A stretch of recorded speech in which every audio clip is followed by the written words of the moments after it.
You're playing touch butt with that dork in the park.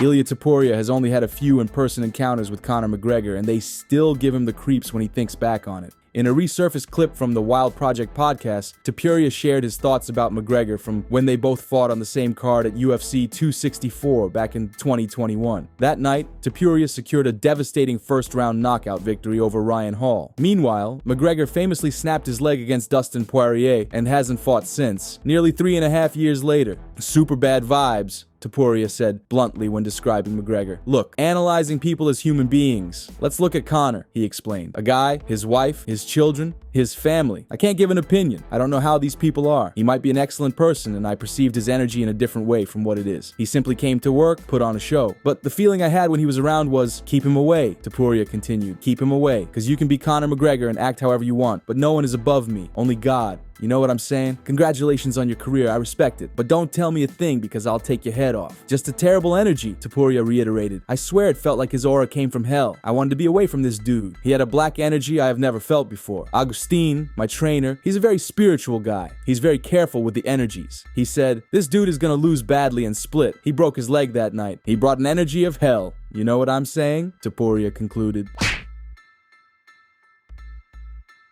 Sugar Sean O'Malley's goal for 2025 is to do a complete social media detox and got a head start. Sean O'Malley recently announced his plan to step away from social media, aiming to refocus on reclaiming the Bantamweight Championship. For the 30-year-old, who has built a reputation for being perpetually online, this is no small decision. I said I was going to start in 2025, O'Malley revealed on his Timbo Sugar Show podcast. But it's been like 2 or 3 days and I already feel more disconnected from the internet universe. Even just 3 days or whatever it's been, I already feel like the original reason. And I don't know how to articulate this yet. I feel like my higher self is trying to tell me something. I'm trying to learn something, but I'm too distracted and out of touch with reality to grasp what's trying to be taught from my higher self, he continued.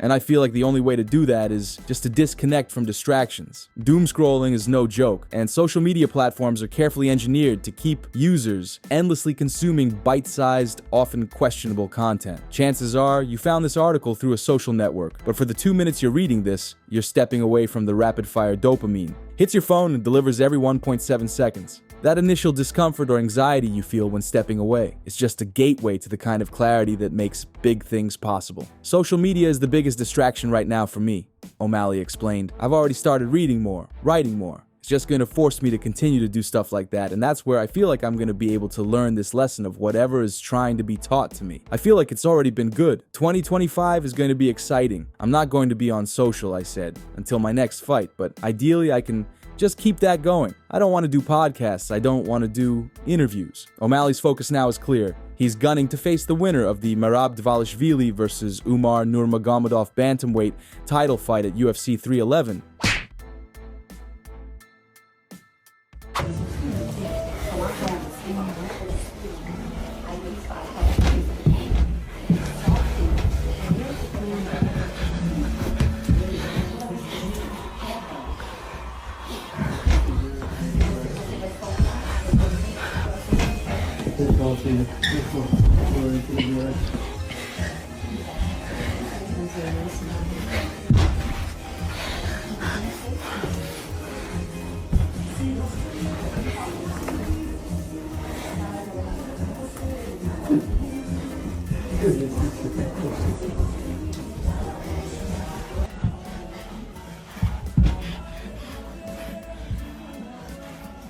Cadê?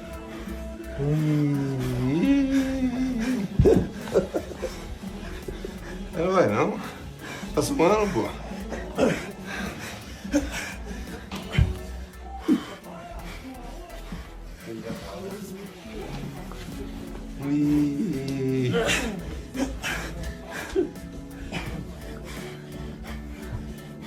Vou sair.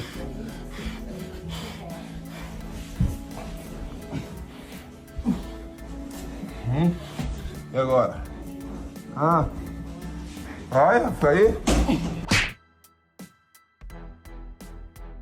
Henry Cejudo and Kamaru Usman don't see eye to eye on what could be the biggest UFC fight of 2025. For Usman, a heavyweight title unification clash between champion Jon Jones and interim champ Tom Aspinall would take the crown. The allure of Jones's undefeated record is enough to make it the marquee event in his eyes. But Cejudo has a different perspective. He believes a showdown between UFC featherweight champion Ilia Topuria and lightweight champion Islam Makhachev, the current number one. One pound-for-pound fighter would generate even more buzz. I personally believe that Makhachev versus Topuria could potentially be bigger than Jon Jones and Tom Aspinall, Cejudo said on his Pound for Pound podcast with Usman. Competitively, of course, man, it's not just that. It's the simple fact that Ilia Topuria has a chance to become champ. The heavyweight division will just know who's the real undisputed champion. But in this position, if Ilia does win, that puts him in a category of fuck. You beat the former pound for pound, which was Alexander Volkanovski. You're beating the current pound for pound in a guy like Islam Makhachev. Give him his flowers. While Jones remains hesitant about the matchup, UFC CEO Dana White has promised that Jones versus Aspinall will take place next year. As for the potential clash between Makhachev and Topuria, Makhachev has already shot it down, saying he's not interested in defending his belt against another featherweight. For now, he's focused on his rematch with Arman Tsarukyan, headlining UFC 311 on January 18th. Despite ongoing rumors and hints of a comeback, Joe Rogan believes Conor McGregor's UFC career may already be over.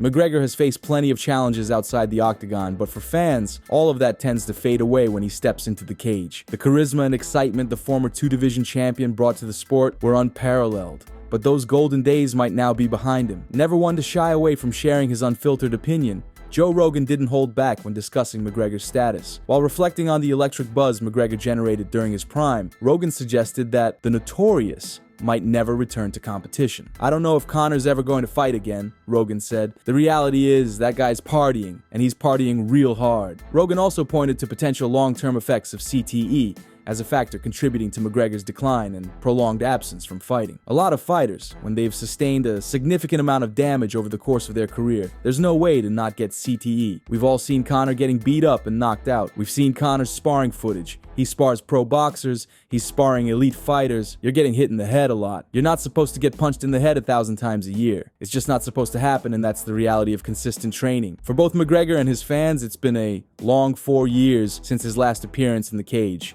His most recent fight ended in disaster when he snapped his leg, sidelining him for an extended recovery. While his return to training sparked speculation about a comeback, the anticipated fight against Michael Chandler has since fallen through, and updates have been scarce. As 2025 approaches, McGregor, who's 36 years old, is rumored to be exploring a boxing match in India, though no official announcement has been made. And that's it for all the MMA news for today. Thank you for watching. Make sure to like, subscribe, and leave a comment.